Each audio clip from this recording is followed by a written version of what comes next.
All signs point to this fan favorite player playing in his last stretch of games for the Vancouver Canucks, as recent reports have revealed that the Vancouver Canucks trade talks have intensified, going as far as saying they have two players they have to choose on who they want to trade because both players will not make it past deadline. We're going to break down all these reports surrounding Kiefer Sherwood, one other player that could be moved, and so much more on this insane situation around the Canucks in this episode, so you're not going to want to miss it. So let's just dive straight into it today, where we know trade talks have escalated quite a bit around the Vancouver Canucks. Again, going back to this from Elliotte Friedman just a couple of days ago, saying the Canucks made all veterans on the team, or most veterans, available for trade as other teams are looking to buy, and the Vancouver Canucks seem to be the only team selling at the current moment. Now, in a report that dropped today, we did get a lot on Kiefer Sherwood, including a quote from him and a quote from an insider. But looking at this, dropping from IMAX Sports, go check out this article, will be linked down below. Could tonight be Kiefer Sherwood's final game for the Canucks? Now, this is heading into the game versus the Anaheim Ducks, and there's a lot of traction picking up on one of the top names on the market after Kiefer Sherwood has had an incredible start to the season once again. Now, diving into this, I'm going to break into a lot of reports here, but Kiefer Sherwood having a hot start to the year, 12 goals in 23 games, throwing massive hits, everything Kiefer Sherwood does on the ice, a winning team wants. I want to put this out here very briefly that I do not want Kiefer Sherwood traded. I think this is a player that you can keep on your roster to help contend in the near future. He's not slowing down. We can see the pace of 16 points in 23 games, but going into this article, Kiefer Sherwood did talk. You know, I love it here, and I love the group here, and I just want to continue to take it day by day. This stuff will sort itself out. I'm just focused on trying to have a good road trip here and get a couple of wins. Now, Kiefer Sherwood is a class act. We see exactly what he brings to this organization and lineup game after game, and losing this player is going to hurt, but the value is going to be insane on the open market. Now, going into this, as I said, Kiefer Sherwood coming off back-to-back years, 19 goals last year, looking to crush that on a 40-goal pace. What we're seeing out of Kiefer Sherwood right now is every team or contending team's dream of an acquisition going farther through. Now, Kiefer Sherwood, once again, $1.5 million on his final year of his deal. This is a contract you don't even need to eat the salary. You can do this to get more return on a player like this. If you're trading Kiefer Sherwood for what, $750K on his contract, every team is going to be drooling to get a guy like this, and that's exactly what trade talks are picking up. Now, the biggest thing is going back into what Jim Rutherford said just a few days ago. I did a full video on this as well. The position of the team we would like to be willing to talk about, the unrestricted free agents that could be talked about closer to trade deadline. Whether it's a younger player or a draft pick, that really is the direction we need to go in. So when looking at a trade with Kiefer Sherwood, and listen, I have one more quote from Elliotte Friedman and exactly what the Canucks could be looking at in a possible return. But the biggest thing is the Canucks are looking for draft picks and prospects. We don't know what they're going to do with this. We see in the JT Miller trade, they acquired a first-round pick, which ended up being pick 13 or 14, I believe, traded it out to the Pittsburgh Penguins, where they drafted Ben Kindle, and we've seen the Canucks get Marcus Pettersson and Drew Connor. Of course, there's other pieces and cap dumps in that.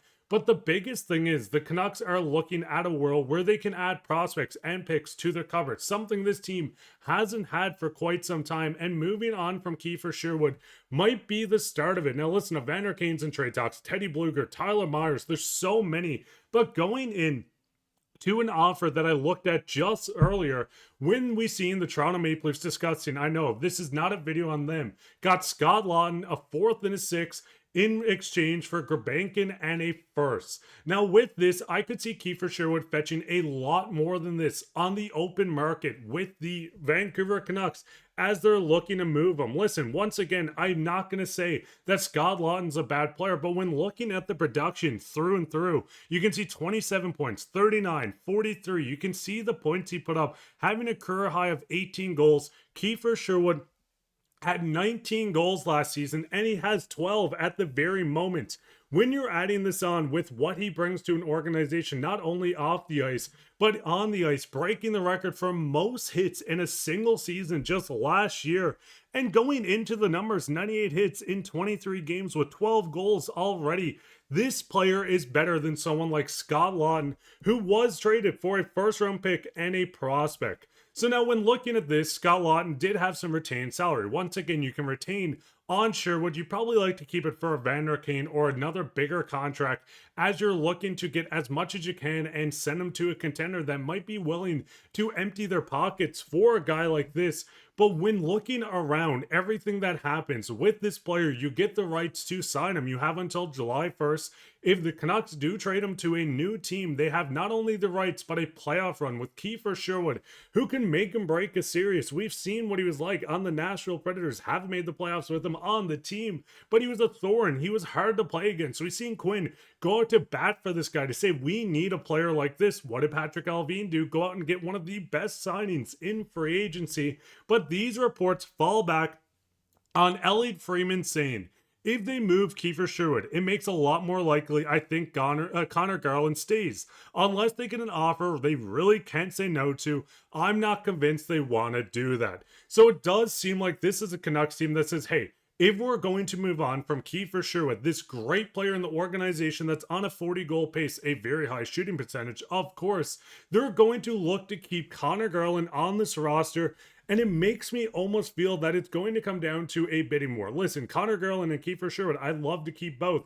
But if you're moving on from veterans, if you feel like you're going to get outpriced, that we've seen with a lot of free agents, Nikita Zadorov is one, Lindholm is another, and we even seen it last year with Pius Suter. If you think you're not going to be able to retain Kiefer Sherwood, retaining salary on him, trading him for a haul makes a lot of sense. And especially when you're looking at the fact that Connor Garland is on the final year before his extension kicks in. $6 million is an incredible deal. He is 36 at the end of this. But what Connor Garland has brought every single season since coming to the Canucks, I'm not going to say is better than Kiefer Sherwood in a vacuum, but what we get from Connor Garland and what production we have got has shown more throughout his NHL career than we have seen from Kiefer. Yes, 2 incredible years from Kiefer Sherwood, but Connor Garland is a huge part of this team. Who are we going to have with the little gremlin stick in the corner, waiting for a tap-in goal? Just looking at the production of Connor Garland, it makes you really think that you need to pick one of these guys, whoever gets the biggest return, and we know Connor Garland's no trade clause doesn't kick in until July 1st this year. So things are starting to escalate. Fans, I don't want to say choose who would you rather keep, but if looking at the offers, if you can get more for Kiefer Sherwood, do you move him out, keep Connor Garland on this team, and move on from there, or do you do the vice versa? Let me know all your thoughts down in the comments. While you're down there, leave a like, subscribe, share this with your friends. I'll be back with another episode, so keep your eye out for that. But I've been your host, Mark. I hope you guys enjoy this, and take care, Canucks fans.